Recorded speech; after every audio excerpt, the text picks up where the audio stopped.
Hello mga katawhan, niyari na po tayo mag-video-video, mag-vlog-vlog. Siguro natingalang mo kung anong nagbisaya ang karon sa akong luto-luto. Daghan mong guntag na tan-awan na bisaya man sa ilang voice over sa ilang mga vlog-vlog. Unyay ganahan mo kayo kung maminaw o bisaya, oy. Kanang lami mo kayo o matin-an ba? Unya, di ari naman kang dapita, magluto-luto na pud sinin ni Gigi. Ang atong giluto karon ay sinarsahang manok. Basta ingon ana siya ba may sarsa. Apoy sagol-sagol na mixed vegetables. Siyempre gibutangan pa na nato o tomato paste para sa iyang sarsa.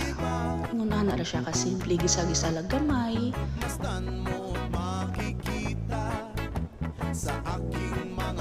Unya taod-taod luto na. Kadali mo gutay buntag man ba na pay duty, syempre. Magdali jud ta ani.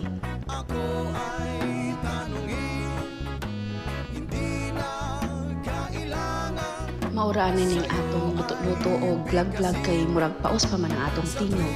Salamat jud kaayo sa inyong mga katawhan, sa inyong mga pagtan-aw sa akong mga video. Hanggang sa muli. Bye-bye.